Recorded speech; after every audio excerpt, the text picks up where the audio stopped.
What's up, guys? It's your girl Rossie, and tonight we're going to talk about the controversial movie, Blonde, written by Andrew Dominic. Let's get this show started.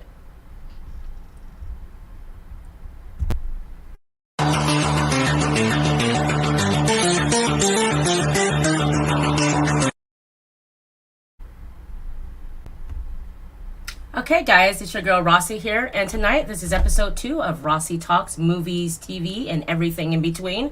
I'm here by myself tonight. John's not here, but he's out there watching, okay? So let's get started with my first episode.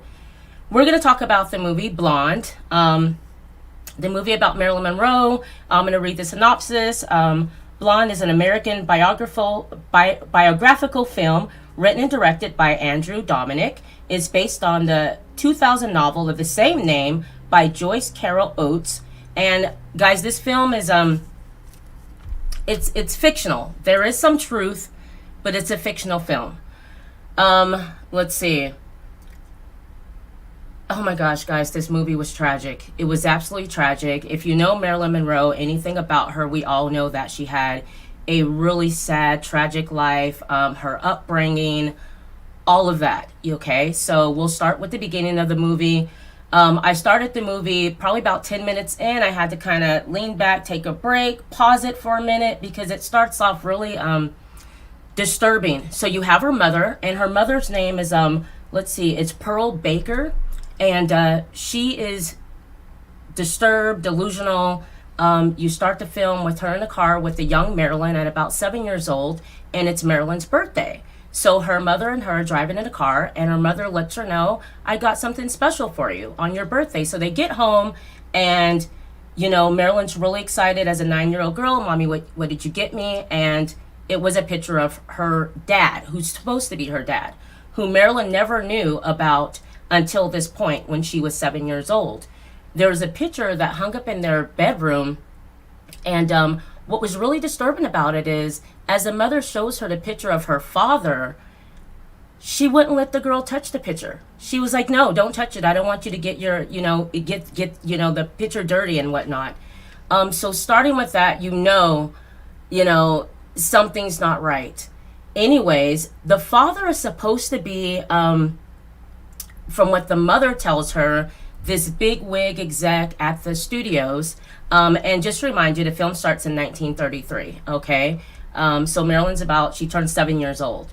Anyway, so the mother tells her that the father is a big wig, studios, and like somebody.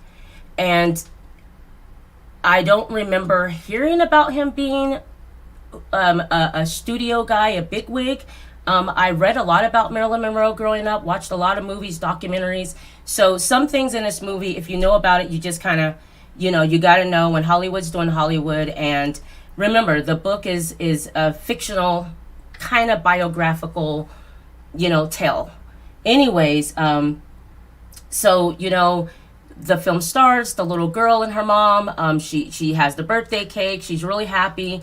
Kind of odd by the fact that she can't touch the picture, but she's so excited because this is her dad. She's never heard about who her dad was, but she has a picture of him. And you'll find out throughout the movie, as the movie goes along, the main thing throughout the whole film that you get is she longs for her father. Anyways, so Marilyn Monroe, let's get started really quick. Let me tell you a little bit about her. She was born actually Norma Jean Baker. Her manager, about in the 40s when he first met her, he named her Marilyn Monroe. Anyways, so she was born in 1962 in LA.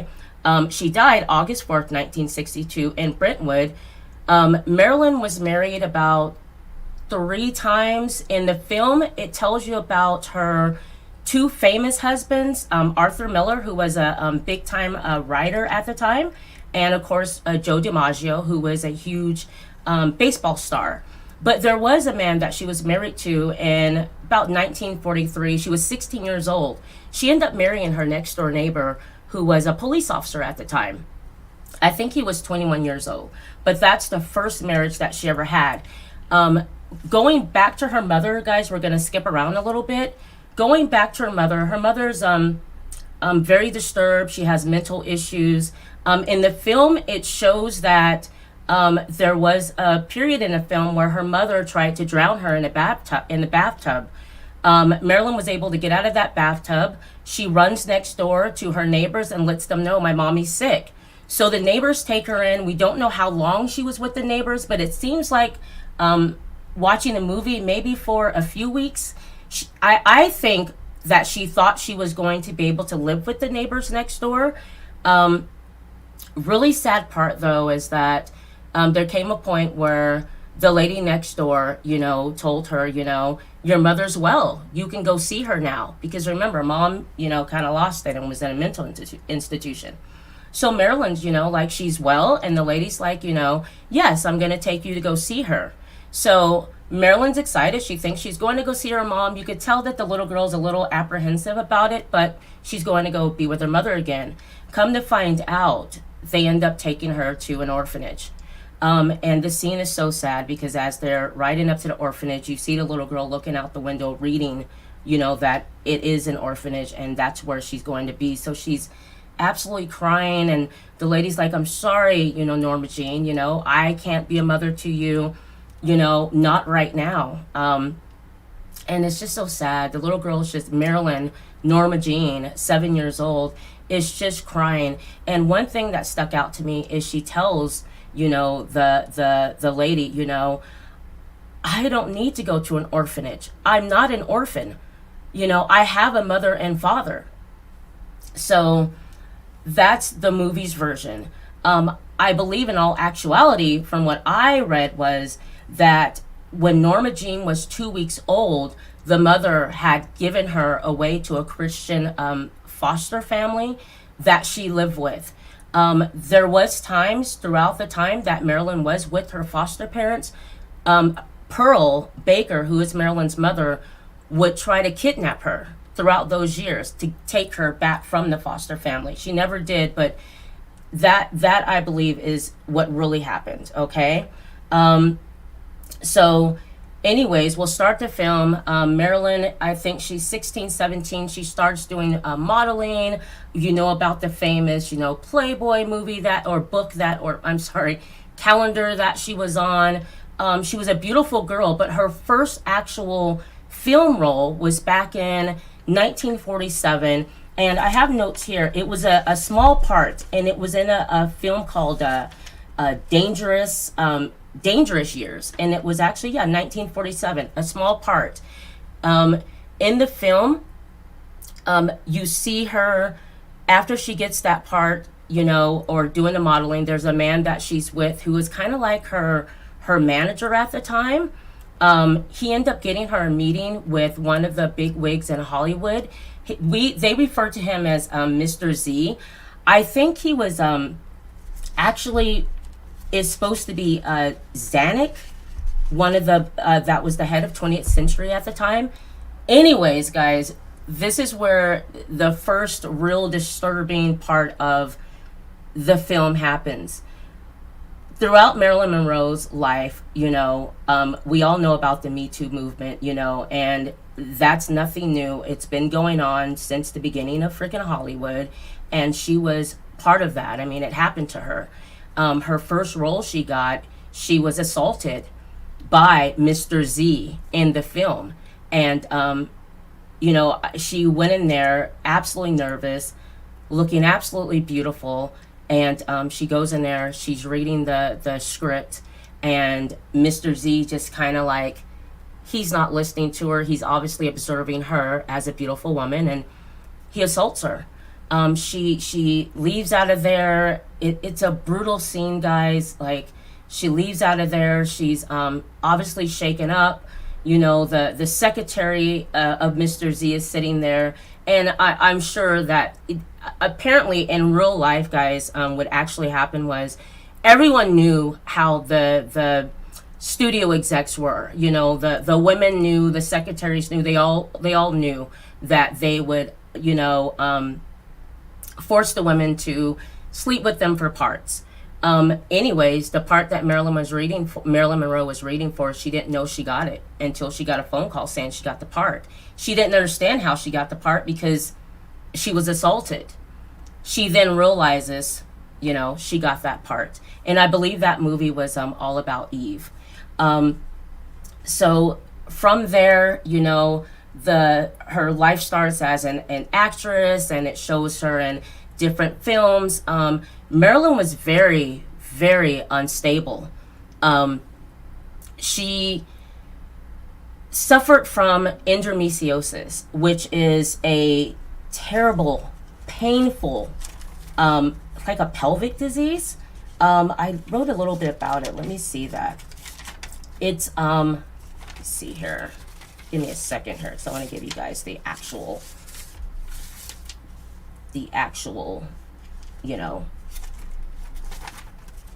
dictionary phrase of endometriosis. Okay, so sorry guys.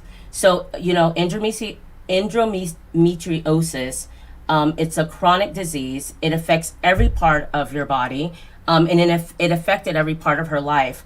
What happens is it's a disorder in which the tissue that normally lines the uterus grows outside the uterus, and it's very painful. So throughout the movie, when you see her mentioning that, she's in a lot of pain, that she, she's suffered from substance abuse, I believe because of this disease that she has, that she had, she's trying to numb the pain, which, in return, she developed a very bad substance abuse, alcohol abuse. And you get to see that throughout the film. And also, guys, Marilyn always wanted to be a mother.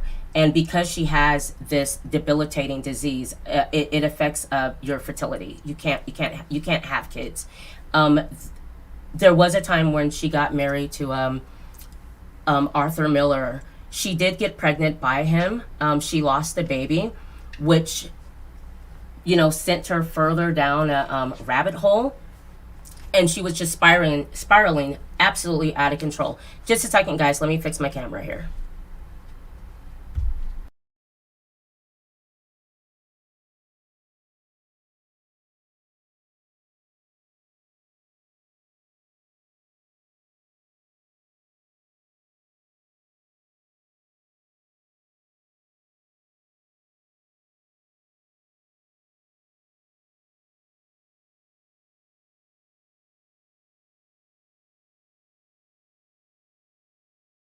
Okay. All right. Sorry about that, guys. Audio difficulties, it happens. Anyways, so she suffered from that. And that's one thing that I really liked about the movie, is that they did, include that. I don't think they really talked about it, but the pain that she was going through, that's what she suffered from. Anyway, so Marilyn did do a few films, actually a lot of films. I have a few of them that I do want to just let you know that she did. She did a movie called Some Like It Hot. That was in 1954. It was with Tony Curtis, Jack Lemmon. I've seen that film. It's super funny. Also, The 7-Year Itch. That's the movie that she did with the famous dress scene, the fan coming up. That was with, that was with Tom Ewell, who was her co-star, the really funny guy. That movie was a lot of fun. She also did a film called Niagara. It was made in 1953. This film I also watched. She plays this conniving, beautiful woman that I think she's like some type of, I think she was like a killer or something like that. Anyways, it was a really good film. Okay, I haven't seen it in a long time. She also did Gentlemen Prefer Blondes. In that film, that's the film where she has the famous Diamonds Are a Girl's Best Friend in that beautiful dress. One thing I want to say about the film, another thing I want to say about the film is the fact that I do like the fact that they shot it in black and white and then there would be color. I love the fact that Ana de Armas, I hope I'm saying her name right, she was beautiful. She looked exactly like Marilyn Monroe, guys. Like, if you watch the film, there's certain points in the film and for certain movies that, I mean, for me, I didn't know if it was Marilyn or her. That's how well she did. She did a great job performing as Marilyn Monroe. All the movie shots that they got in the film from the actual movies, they did a good job in recreating Some Like It Hot. They did a good job recreating The 7-Year Itch. They did a great job at that. One thing I want to say about Marilyn Monroe is like through the film, she didn't like who she was as Marilyn Monroe, and she would say that a lot throughout the film. She would want people that got to know her to call her Norma, and her closest friends called her Norma Jean. Actually, when she went to the actor studio in Manhattan, she linked up with it was Charlie Chapman's son, Cash Jr., and another friend. In the film, it shows them having the first day they met, like the three of them, the two guys and Marilyn, becoming very intimate, having relations, a three-way relationship. I don't know if that was true. From what I read, it was fiction that didn't happen like that, but the movie does portray them in a threesome relationship. Those two guys were literally her best friends. She loved them. She would do anything for them.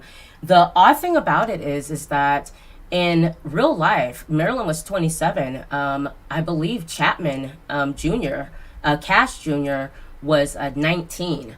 And I don't know how old, I think his name was Robinson. I don't know how old. I think he was about the same age as Chapman Jr. But anyways, there's a part in the film where they absolutely show their relationship. They spend some time on that relationship, how much she loved those two guys.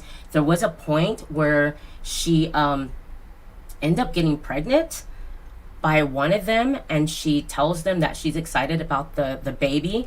And I believe that was the last scene you kind of see them, with her. And that's another thing about Marilyn Monroe. Definitely wanted to be a mother, always wanted to be a mother. There's a scene where she's with Arthur Miller, and she's pretty much, who is the writer. I think that was her most normal relationship. She married him quite quickly after she got a divorce from Joe DiMaggio. She was married to Joe DiMaggio from, I believe, 1954 to 1955. And then 1956 to 61, she was with Arthur Miller. She found him to be just a brilliant mind. She absolutely loved him. She made him promise her that he would never write about her in the book, in any of his books. And there's a scene where she's, he's out of the house, she's in her room, and she sees a script that he's writing. And dude, everything that they had talked about, he had wrote down, like he was writing about her. And I want to say this, guys, another odd thing about Marilyn Monroe was in the film, it shows that she calls the men that she's with daddy. I don't know how true that is, but it was really disturbing that she would call her husband's daddy. And it was, are you proud of your little girl? So that furthermore lets you know the longing that she had to have a father in her life. Anyways, back to her and Arthur Miller. She did get pregnant by him. She was so happy. I believe it made the news that she was pregnant. Anyway, she ended up losing the baby. And that further just, oh gosh, guys, that further sent her through depression, mentally unstable. She did spend some time in a psych ward in Manhattan. It was the, actually it was in New York. It was the Payne Whitney Clinic in New York. She also was known to write about her experience there. She felt like the doctors were making fun of her. She felt like she was being made an ass out of, for lack of better words. But she did write about that, and I believe that you can find her writings about her time in that institution. You also see that throughout the film, Marilyn's would there was a point in the film where she went to go find her mother at an institution, and I remember she was spending time with her mother. She had kind of made it at this point. She thought her mother would be proud of her, and it was just the oddest scene because her mother's just staring ahead. She's not paying attention to Marilyn, and you can tell that Marilyn kind of wants that motherly, just that love, just kind of, look, I made something out of myself, basically. That didn't happen. Um, in all, guys, the movie was, it was just a tragic movie. I cried a little bit. I've always felt sorry and bad for Marilyn Monroe. You know, when I first started watching her films as a little girl, I was just, as we all were, captivated by her on screen. I found her to be a very funny comedic actress.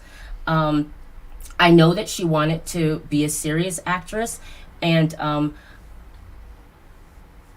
you know, there was I think a couple of films where she didn't play that bimbo, sorry, blonde. I know there's a film that she was filming right before she died, or she died in the midst of filming that film. Oh my gosh, guys, I can't think of the film, but Jack Nicholson and another actress redid it, and it's on the tip of my tongue. I'm sorry, I did not get that film, but I think that film was a film where she was playing, I believe, a mother in that film. There's footage of her in the pool in that film with the little kids. She loved kids, adored kids because she wanted kids. Yeah, also, I also want to touch on the fact that let's hit the Kennedy years. And I know I'm jumping around, but just be patient with me, okay? Let's hit the Kennedy years. Everyone knows Marilyn Monroe was John F. Kennedy's side piece, as they say today. She also had a relationship with the brother Jack, but John was her, she loved John F. Kennedy. I believe in the film it shows her being assaulted by him and his Secret Servicemen having to clean up that mess that he left. I've never heard of that in life. I've never heard of that in any biographies I watched about Marilyn Monroe, books, you know. I've never heard about that. So I'm going to say that that's just fiction. I've never heard about him doing that to her. But he didn't want her as a wife. Obviously, he's married to Jackie O at the time. She looked at it as being more than what it was.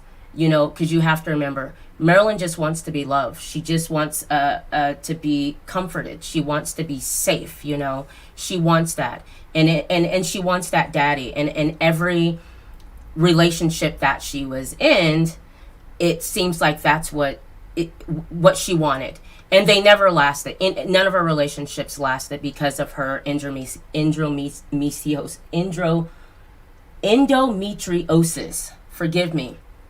I believe that had a lot to do with her not being able to be stable, stay in a normal relationship, because with that disease comes depression, mental illness. It's a lot, guys, and it's painful. Painful to have sex, painful to urinate, pelvic pain, always in pain. Okay, so she suffered from that in life, guys. But anyways, back to John F. Kennedy.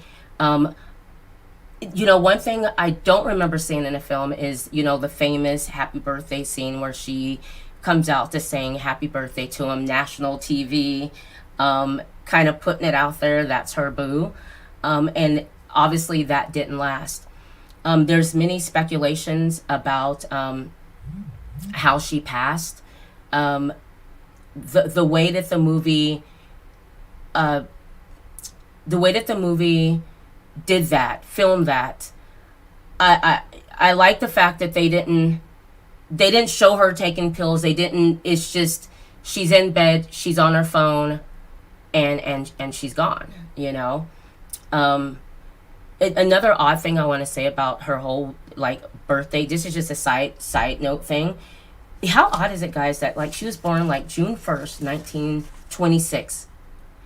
And then she dies August 4th, 1962. I always found that just odd. It was just something weird to me growing up, you know, the 26 and the 62. Anyways, this film obviously is full of fiction. It's based off the fictional book Blonde. The actress did a great job. Again, her name is, I want to make sure I get her name right. Her name is Ana de Armas. She did a great job portraying Marilyn. She did a wonderful job. I didn't feel like they were making fun of her. This movie absolutely, Marilyn was a victim of sexploitation. She was absolutely taken advantage of by most men in her life. I do believe she had some good relationships. I know that her acting teacher in New York, I know that she had a lot of respect for him. But yeah, guys, it was a good movie. It was hard to get through.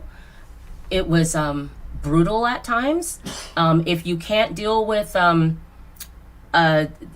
watching the assault and all that, you might not want to watch. But if you are a Marilyn Monroe fan or not, just check the movie out for yourself. Tell me what you think. Hit us up at movieloversunite at gmail.com. You can hit me up at rossietalks at gmail.com. I would recommend that if you're a fan, again, watch this film, check it out for yourself. The director, I think that he based it off of the fictional the book in 2000. So, it is a work of fiction. There is some parts where if you know Marilyn's life, you're like, okay, the marriages, about that, that's pretty much true. But some of and I can pretty much say that the assaults that happened at the studios at that time, I absolutely believe that happened. But as far as the assault with JFK, the throuple with Charlie Chaplin Jr. Cass, I don't know that to be true. Her mother absolutely had issues. Marilyn absolutely had mental issues. It was just sad. It was just a sad movie. Anyways, guys, I really do thank you for joining me on my second episode of Rossie Talks. I really wanted to review this with John. And John will probably sit with me later on in a month, maybe in November, and we'll sit and discuss this together because I know that he has a lot of thoughts on this film as well. I hope that you really enjoyed the show. Thank you for being patient with the technical difficulties. Thanks for joining me. And guys, another thing, I want to let you know the shows will not be on Thursdays. I will be going live on Wednesdays. I don't know what I'm going to do next Wednesday, but we will have a show here. Again, you can email me at rossietalks at gmail.com. If you want to reach out to movie lovers, you can reach out to movieloversunite at gmail.com. You can follow me on my Instagram at mccree123hotmail.com. And I hope you enjoyed this review. I know it was kind of all over the place, but there was so much in the film that I wanted to just discuss. And it was just so much. But the actress did a great job. Okay. Anyways, guys, I will see you next time. I hope you have a wonderful week. And be safe, guys. I'm out.